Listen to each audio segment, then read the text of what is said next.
everybody. I'm Pastor A.J. Houseman, and welcome to 10-Foot Pole, a podcast to dig deeper into aspects of the Bible that get glossed over or totally ignored in most preaching. The Bible has a lot of parts that are racy, uncomfortable, and sometimes downright horrifying. Let's talk about it. Welcome to Season 2, Episode 18. Today, our guest is Pastor Aimée Pakan, who is the Associate Pastor of Brandon and Split Rock Lutheran Churches in South Dakota, around the Brandon area of South Dakota. Right smack dab in the middle of Brandon, South Dakota. Yeah. Hi, Pastor A.J. How are you? Good. I'm so happy to have you here today. Aimée is also in a cool little band called Tangled Blue. That's how I met you for the first time. At the National Youth Gathering a very long time ago. I think you were in middle school back then? I was in high school. Come on. You were in high school. You were part of like the LYO or LYF? Yes, right? I was there. It was, I don't think it was the last. I think it was the second to last National LYO gathering that they had in between, because it used to be 2 weeks. So it was the in between the 2 weeks, the National Gathering. So we were gifted with a chalice and a paten, a plate and a cup for serving communion at that gathering. And it sits in my office right now. You can't see it currently, but I still have that from that gathering. I love that. I know a couple of people that receive those over the course of time because I love it because those are like handmade every gathering for the gathering, which is so cool. Yeah. San Antonio, great place. Excellent. I've just officially aged both of us, so anyways, thanks for joining us today. We get to talk about a really, really cool Sunday, Easter Sunday. It's the best Sunday of all Sundays. Yeah, this is actually, I actually think it's probably the most difficult preaching day of the calendar year. Out of anything else in the Revised Covenant Lectionary. Like I just got done doing material on like this is like 2 years from now, but like the divorce text and stuff. Like I think Easter Sunday is harder than that, and here's why. Wow. Yeah, you want to hear it? This is why Easter Sunday is harder than that, because as a pastor, there's so much pressure. Not only do you have to preach about the exact same topic every year, but it is like one of two most attended Sundays of the year. And like people are expecting like your grandest message of the whole year. Because especially if you only see people a couple of times a year, just like the pressure is so high. That's true. And there's pressure on pastors to make sure you get it right and like, actually proclaim the gospel right on that day. And how many cute stories about, baby bunnies and eggs and stuff can you really tell? I haven't told any yet, so well, good. Apparently, I have a plethora, but you have a child, so maybe you've told them all, right? No, I don't think I did either, because I'm all like, oh, these things always get attached to Easter, and because this is it's actually like a really hard day, because in order to acknowledge, the miracle and gift of Easter, you have to acknowledge Good Friday. You cannot have Easter without Good Friday. That's right. And I think what always is hard as a preacher on Easter, especially, is because everyone wants to hear this overwhelming, happy, good news, which is there, but also like it's happy, but it's a different kind of happy. It's not just like, yay, happy. It's like this relief of joy, like this. It's so happy because something so terrible happened. Right. Which, it probably brings us to the heart of our text, right? It was terrifying for the followers of Jesus to witness his horrible, gruesome death, which was a public statement by the Roman government of, anybody who's associated with this guy is going to receive the same kind of death, right? Yep. Like, it was horrifying. And this was the person they worshiped, who they'd witness heal and give sight to the blind and show love in ways that people had never experienced before, because it was the very love of God walking among them, right? Yeah. And then he died. And everyone stood by and watched. Right. Well, the women stood by. Well, sorry. And maybe John. And everybody else, right? Yeah, hid out, but Roman No, they're society all was there. hiding. Right. That's Yeah. why. That's why. Okay. Anyways, I'm just gonna read it and then Okay. we'll get We'll into it a little talk bit some more. more. So, Okay.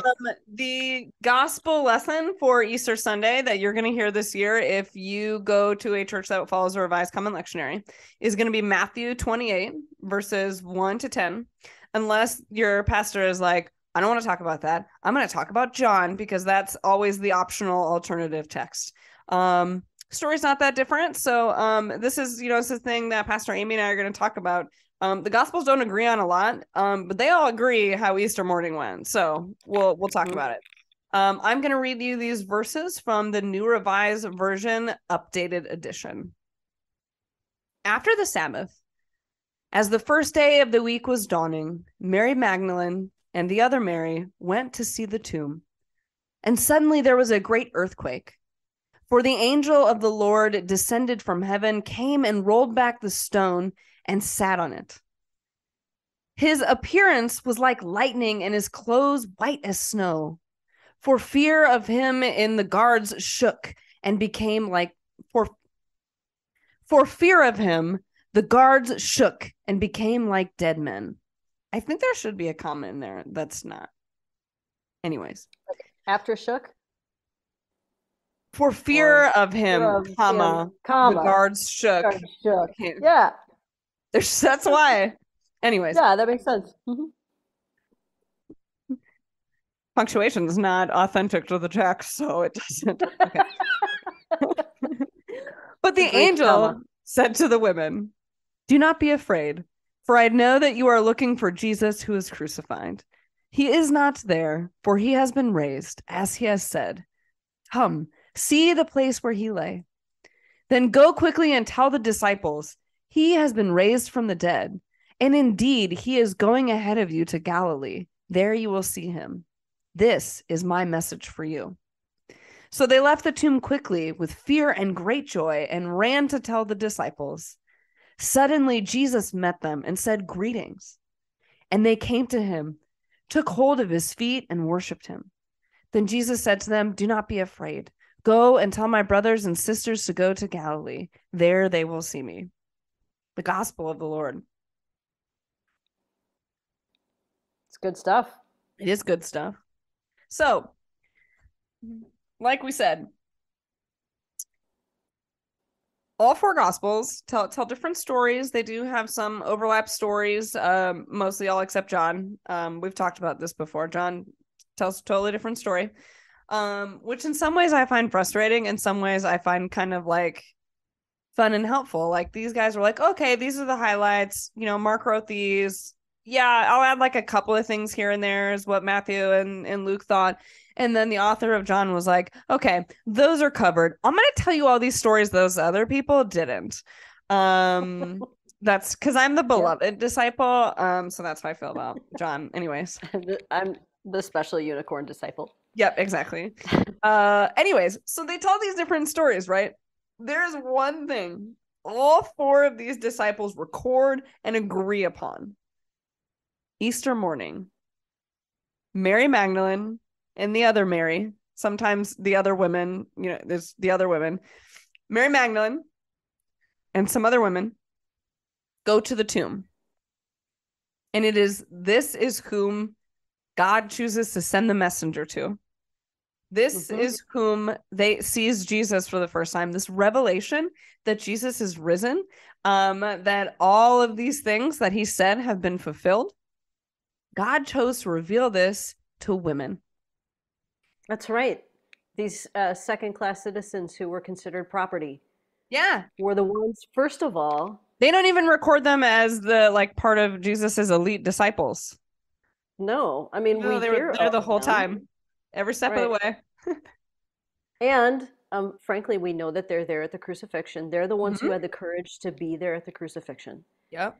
And they're the ones who have courage that morning to go, and they were going to prepare Jesus's body in the proper way because there wasn't time on the night he was crucified, right? It was the Sabbath, so they weren't allowed to do that kind of work. They were going back courageously to prepare Jesus's body. Knowing that there We would don't be know. guards, knowing that like you know, they don't really know what they're walking into because like the political climate is still a little crazy at that moment. Mm-hmm. Mm-hmm. Knowing that they themselves, having been friends of Jesus, could have been Yeah. imprisoned or tortured themselves, right? Yep. They go with courage. They showed up. And I love what this gospel does, um, for two reasons. First, it's Yeah. super vibrant. Like if you could act this out in a theater with sound effects because of and see really visual things because it's the language is just so descriptive of what they see and hear and experience. But beyond that, they get to the site and this earthquake has happened and there's this angel and the men in the story are so afraid they basically pass out, right? Mm-hmm. They are like dead because they're so scared. Yep. And these women are still there. Like, so maybe they should be called like Mary Magdalene and Mary the Brave, or, you Yeah. know. I just find it interesting. What always captures me when I think about, you know, the role of these women in our entire faith, right? Like our entire faith is based on this moment right here. These women, um, Mhm. their story, right? Like what always is crazy to me in how a lot of Christianity functions is by the suppression of women, that women are not allowed to talk in some churches, read the Mhm. Bible, certainly cannot preach or teach or be pastors or any of those things. And it's like, wait a minute. Did you miss like the crucial role? Did you miss that like the very first people that God trusted with this message, with this brand new thing that's happening, were these women Right? And they went back and ran and told the disciples who didn't believe this them? good news, right? Who didn't believe them. So in essence, they were the first gospel proclaimers who Mm-hmm. shared the gospel with They those who were. wrote all the books, or at least were credited with all the writing of the books, right? So they're the, as Paul would say, the apostles to the apostles, Yeah. right? The first bearers of the good news. Hmm. It's brilliant, So this is what our and Easter message is, right? Like the Easter message is sharing the good news that Jesus Christ has risen, that our faith, that everything he said has happened, that, you know, he died for the forgiveness of sins and to reunite us with the Creator. And this message was entrusted to these women. These are the very first people that were entrusted with this message, this thing that our entire faith is built upon. it's pretty incredible, right? It is. Yeah, yeah, Well, and again, yeah. like they were the brave ones that showed up, right? Like, To begin with, right? Um, yeah, yeah. So I love this. Let me go back and just re-emphasize. So they're going to see the tomb and the language here, right? And suddenly there was a great earthquake. For an angel of the Lord descending from heaven came and rolled back the stone and sat on it. His appearance was like lightning, and his clothing white as snow. And you look throughout this whole thing, and it's so action packed. mm-hmm. You know, they roll away the stone. The guards shook, like they're so afraid that they're shaking like earthquakes themselves, right? And then they pass out. They And the women are faint. like, they faint, They right? do. We don't say that about men. We usually say that about women, but that's what happened. They got scared and they fainted. They did. And It's there's the really the women. women. I always think like women have such a higher tolerance for fear, for pain, all of it. Ah, Like I really do. I think women go through so much more pain in this human existence than men do, in so many different aspects of life, right? First of all, let's talk mm, about like society, how society is structured, mm, the pressures that get put on. We mm-hmm, can talk about other anatomical things that women's bodies do that men's don't do that are incredibly painful. And mm-hmm. you know, it just everything. I really think that women even in this day and age too, right? Like actually probably more than now, like have so much more that they would have endured. And that they fought through, and like they were so much braver for being there is just incredible. This is really why I think God comes to them. God's like, you know what? If we would have sent the men there, nothing would have happened, right? Like, let's be clear. Peter would have run away and denied him again. Yeah, if I really want this thing to take off, I need to get the women on this. So the creator was like, okay, Angel, you got to go now because these women, they're on their way. You got to be there, right? Yep. That's why he came in. He probably crashed. He's like, oh man, I got to, this is me writing my fan fiction. That's how the angel got there. Like, obviously he came from the sky because that's what people think. Like, and then, he just... Writing, yeah. He was glowing like light crashed because he was that's riding a bolt of lightning. Yep. The earthquake was the crash that, rolled the stone away. And everything after that, right? The angel appears to them and tells them automatically, do not be afraid. Yeah. I don't know how you couldn't be afraid, but says, do not be afraid. And recognizes why they're there. I know you're looking for Jesus who was crucified. And they somehow, they're able to comprehend and process all of this. And the angel's like, he's not here. He's been raised. So, and then he's like, no, come and see. Right? He gives them something really physical to connect to. Like, where you laid his body on Friday. Come and see. Yeah. And they go and it's empty. And then they don't just stand there. They run. They run from that place. And they go to tell the disciples. It's all bang, bang, bang, bang, bang. Yeah. And these women are can you imagine being them? How would you feel in that moment? No, I would need a few processing moments. And then I would get angry when you try to tell everybody and they're like, no. Right. Yeah. And at the same time,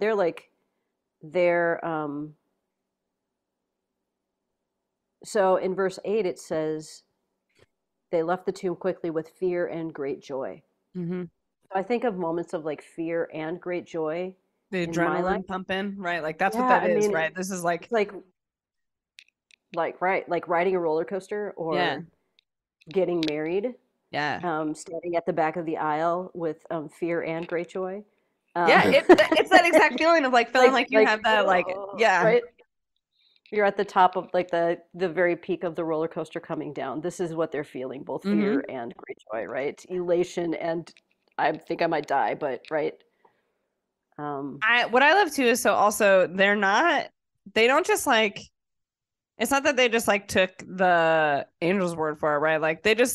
They bump into Jesus. I think that's the second part, to me, that drills home that this was really the intention, that this wasn't coincidence. I don't think coincidentally they're the first witnesses to the resurrection because they coincidentally went that morning with oils to dress his body like women would do. I think it's very intentional, that this is an intentional choice from our God and our Savior to come to these women first. It's intentional. It's not an accident. It's not just happenstance, because they also Jesus could have appeared anywhere first, right? He could have appeared anywhere first. The angel could have waited until the men got there and didn't. We've established that. Jesus could have appeared to them first. No, he goes to meet the women first. These people, these women who this is an intentional choice. It totally is. And I wonder if the angel's appearance to them to begin with was just to prepare them to get ready to actually see Jesus. Yeah, that would be helpful. If I am in their shoes, that would have been a helpful step, I think. That's how thoughtful God is about this whole thing. Yeah, it's very thoughtful. Okay, you got to go ahead and prepare them. You're going to scare them, but fill them with great joy. It's and then make them very thoughtful. Right? I mean, think about it. If you're in God's mind, right, of okay, so we're doing this thing, right? This is going to be, they're humans. They have a lot of emotions. A lot of things have happened. Huge traumatic weekend, right? Right. Clearly, the men on the scene are going to pass out. Right. Huge traumatic reason. weekend, the men are either hiding or they're going to pass out. So like clearly we have to, do this with women. But let's do it in a way. Let us do this in a way that is going to be loving and graceful and merciful. I am going to send a messenger first to be like, hey, come to, tangibly touch it. Let's understand together. Let's walk through it. This is what happened. I understand that you're scared. But it's gonna be okay. It's an exciting thing, right? Just kind of walk them through it. Little processing with the angel, right? So then they go, and now they say Jesus. They've had a moment to process a little bit that like, oh, this is real. And then they spend time with him before then he makes his grand entrance to everybody. But I really think that there's some intentional choices as to how God went about this. Totally. I think so too. I do think it's really funny that the first thing that Jesus says to them is greetings. Greetings. Greetings. Like it's like a formal letter, like greetings one and all. Do you think they were like, oh, greetings, Jesus? Yes, greetings. There had to have been more to it that Matthew just didn't like. Sure. Maybe at that time when he was writing down the story, he just didn't remember what the women said. Well, do you know what I wonder too is like if this is a translation thing that like he's giving them a general greeting. So like to us, it could be like, "What's up?" Right? Like that's right. Whatever the equivalent of "What's up" in first century Palestine in Aramaic would have been. That's what I imagine Jesus said. Right. But something totally casual for sure. Like he's just strolling along. Yo, how you guys been? Mary the Brave. Haven't seen you in a couple of days. What's up? It's pretty rough. We'll touch and go there for a minute. But hey, here's my feet. Yeah. Okay, so they hug his feet also, right? Like, okay. Tangible, right? Like this is the thing with all of the moments, and I think that the gospel writers were very intentionally writing down too, is that everyone touched him, that he was a tangible person. He wasn't a ghost. He wasn't, what I really love in John's gospel is the I can't think of the accentuation of the fact that they touched his scars, that he was, he wasn't like perfect or like healed or whatever. Like he came back with scars, which I totally love. That's a whole separate like sermon right there that you can talk about for next week too, if you get a little stuck doing the Doubting Thomas text every single year. That's a direction that you could take, is talking about Jesus' wounds and what that means for our bodies to be made whole and perfect again, that we still have scars. Anyways. But also, 100% human, 100% God. Yep. All at the same time. But so he comes back and he's tangible. I think that's the point that all four gospels make, of like, they touched him. He was there. He was a real flesh and blood human being with the scars of being tortured, beaten, and killed. It wasn't a dream. It wasn't a ghost. It wasn't just a spiritual resurrection. It was correct. The whole Jesus. The whole Jesus. That's right. Right. Do you know, this is actually more fun to me than an Easter sermon. Sorry if there's pastors listening that are like, yeah, this isn't helpful. I don't know how to like just sermon on this. To me, this is the sermon you're not going to hear on Sunday. That's right. A dialogue between two friends. Yes. To dive into this, it's not just good news, he's here, and then we move on, right? Like there's so much detail attached to the story that I think goes overlooked in your average Easter sermon, right? Because it's already a longer service. You have, probably some extra musicians in the corner. It's exciting. A lot of focus on the kids, and it's hard to talk about death and torture and stuff like that with children. Makes real tough preaching. Oh man. Right? So like, I understand as a pastor, you're not probably talking about those things on Sunday, but there are things that like are part of the story and make it the incredible journey that it is, right? Like, I don't know. Yeah. And this is like the action-packed take on the resurrection too, and which I also love. It's so vibrant. I also, I just think of, so we're having a brass section play on Easter Sunday. And I was joking with our music director the other day. Nothing says Jesus get out of the tomb better than a brass section. Right? Hey, Jesus, wake up. But yeah, it's the alarm clock. These are not the details that we normally talk about in sermons. But I really just love the depth. And it's really powerful as, I grew up in one of those church bodies that doesn't ordain women. And for me to think about this witness and this testimony as someone who was told that I couldn't, is just like, but Jesus already did it. Yeah. Jesus already said, you're worthy of being a person who carries my story. Mm-hmm. You're worthy of being a proclaimer of the gospel, because the very first people that I chose were women, right? And chose, right? Like that intentional choice, that it was very intentional that these were the people. I'm like ultra feminist though, and so my thing is really like, of course he chose, women. That's the only way things would have gotten done. Yes, we'll go with your take, AJ. That won't preach on Sunday either.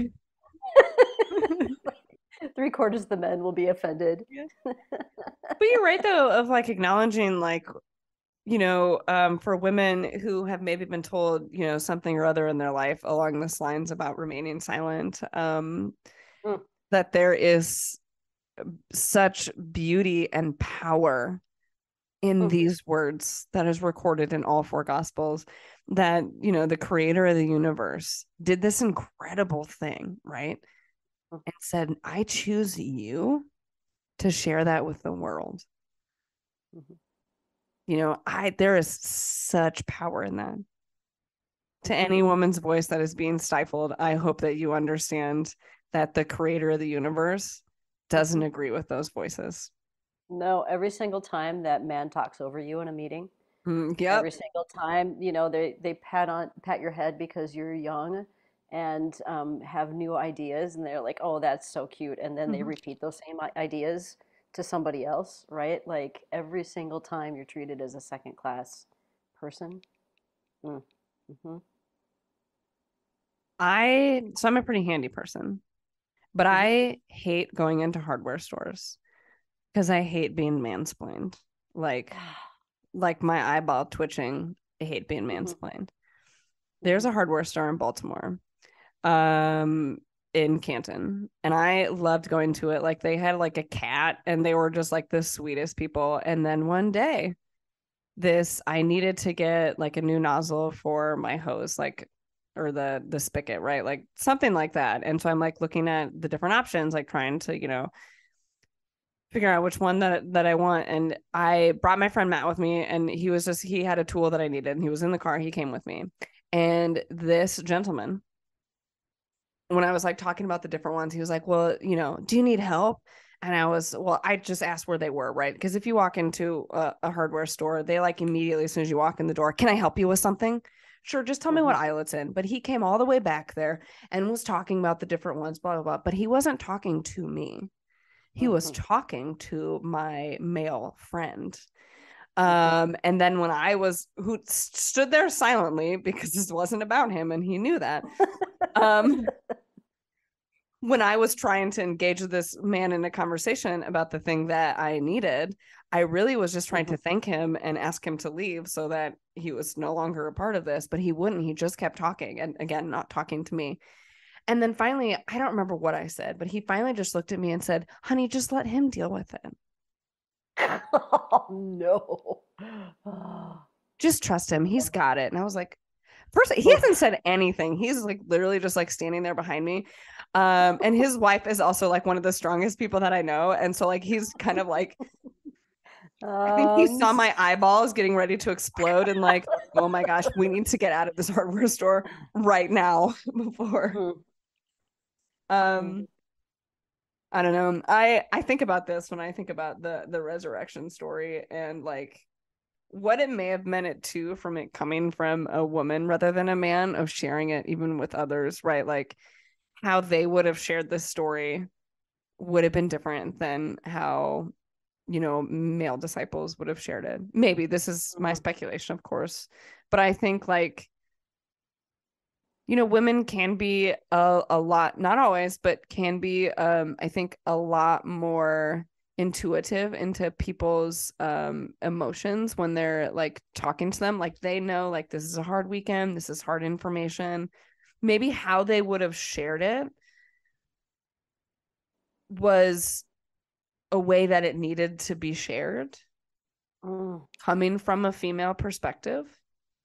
God, I wonder with grace and nuance and gentleness um, and even at that, all of that still took courage, right? Yeah.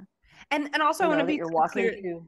Yeah. Well, I was going to say this is me totally genderizing emotions and stuff like that, which a lot of the time I am very adamantly against, but I do think that there is a little bit more of a gentler tone. I think, you know, that you typically, again, not always, and you know, I'm offending all men in these statements, that you get when women share things. I don't know.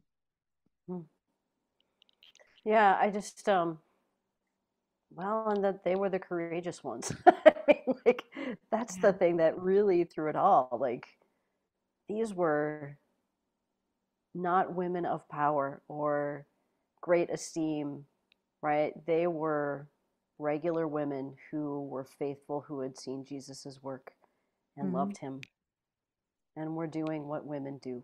And we're And that's there and we're and showed up continually through the hard stuff. Yep. Yep. Hmm. The mothers of the faith, the mothers of the faith who have gone before us, right? Yeah, exactly. Ooh, do you know what? Like your next like Eucharistic prayer, instead of, you know, calling out to, you know, Abraham and Isaac and Noah and stuff, what if like it'd be really cool, especially Mary on and Easter morning. Mary, and then Yes. the other Mary, Yeah. And the the other Mary. unnamed women, and yeah, all their names Yeah. are Mary, so like you just can go Mary and Mary and the other Mary and And then Joanna and Mary. yes. Wouldn't that make such a great, like beautiful Mm. Eucharistic prayer, especially for Easter morning? Yeah, it really would, right? If I was still in a place where I was giving a sermon on Sunday and I was writing my own Eucharistic prayer, I'd probably do that after this conversation for sure. It's really beautiful. At least in the church that I was allowed to. Anyway, but you know, calling upon these women and their courage, and you know, as we talked about, like that I think the power that's given to them, right? Like as we talk about what would have been their role in society and the power that they would have had, and God chose to give them all of the power with You this. know, and that's really who Jesus was all throughout Jesus's ministry too, was to level the playing Yeah. field for everyone, Yeah. right? To raise up those who were the rejected of society and say, no, no, no, no, you're equal. You're Mm-hmm. part of my team too, right? Levels the playing field for all. Mm-hmm. And once again, in God's plan, Yeah. God made this happen, right? Yeah. Hmm. So I've mentioned this a few times. I'm slowly becoming to be a larger, like that Matthew is becoming my favorite gospel. And I really think like Matthew is an incredibly feminist gospel, all the way from like, you know, so full circle. The very beginning of Matthew is this genealogy of Jesus, which, you know, if you read Luke's version of the genealogy, there are zero women mentioned. They're not important. Hmm. Like even to the fact Mm-hmm. that, you know, if Jesus is connected to the Davidic line through Mary, even she's not mentioned, right? Like they Right. still say her husband, right? Like, Right. and Matthew doesn't play that game. Matthew names women in this genealogy, And the women that are named are like very specific for being these like women that stood out, that didn't fall into line, that were, I mean, not a part of their particular, set of rules and standards in even the Israelite tribe. Like, it is just incredible, the women that are named and why. And some of them are very clearly outsiders in their own societies as well, but yes, God claims them and uses them in powerful ways to be the mothers who the Messiah, from which the Messiah is born, right? Well, it's really like anti-patriarchal too. Like, even, we have, David was the father of Solomon, whose mother was Uriah's wife. Like, to call that out right there, like, let's be clear. The patriarchy is not awesome. Anyway, so I'm slowly becoming just a huge just appreciator more of Matthew's gospel and the lens given and why it's given. Maybe a woman wrote it. Like, we don't know, so that could have been part of it too. But even if Matthew was the writer, at some point in time, he had to have taken pause because he was one of the disciples who were waiting to see Jesus and maybe questioned these women. And was like, no, No. It's entirely possible that he, after time, had given it some thought and the Holy Spirit convicted him. Yeah, it was like, listen, let's rethink this, Matthew. For him to have the courage to actually write this when it was clearly going against the norm of society for that day, right? To lift up women in leadership. Yeah. Well, and to talk about that a little bit too, there are lots of other examples of women in leadership in the Bible, both in the Old and the New Testament, that that there is something to build upon, of saying and understanding that this faith and these people do value women and their thoughts and their ability to preach and teach and minister and all of those things. From we have prophets, prophetesses. Yeah, prophetess. Okay. Yes. I was like, as soon as I said it, it didn't sound quite right. It doesn't feel right, right? Yeah. But like, so then in the epistles and stuff, we have and in Acts, like, we have female leaders of churches. So it's just crazy to me that at some point in time they were like, no, women can't do that anymore. To the point that now it was like, well, women weren't doing that. No, but they were doing that. There are women recorded in the Bible doing those things. Yeah, absolutely. And, somehow along the way, whether it was fear or power or control, or those voices were silenced and not lifted up. Well, also, as things that we have too, is there are, a lot of the authorship is unknown for many books in the Bible. And there potentially is a lot of female writers in there. But I don't think like mainline, like sort of mainstream Christianity doesn't recognize that, I think, enough. There are scholars that now believe that the book of Hebrews was written by Priscilla. And that that information was stifled either to protect her, or it was stifled so that people actually read it, because they wouldn't have read it if they knew it was written by a woman. It's like those the books that were written by authors in, all throughout the generations, and the authors used pen names because if they were women, people wouldn't have read them. Well, that even stems up to J.K. Rowling. Like, that was very intentional that she used those two letters instead of putting her. And so that was in the late 90s still, that was a thing that female authors were doing. And I don't know if it still is anymore, because there's a lot of notable female authors. But that's the thing that's been done for a long time. Anyways, women out there, be empowered. God's got you. God's called you. God's chosen you. God is with you. Your voice matters. Your witness, your story matters, right? Very much so. Mm. And I think there's an interesting perspective in feminist theology. So there's a lot of thought about feminist theology being that, like, well, women are as good as men, or are whatever, can be the same as men, using these comparisons, but also still being in a men's world, right? And I like the perspective in feminist theology that it's like, yeah, we're not trying to be equal to them in their game. We're not playing their game. It's we are valued and gifted. These are our traits, and we are valued and gifted because of those, not despite them. That we are we are brave, that we are powerful. Again, not being a woman is not a fault. It is a gift. Mm.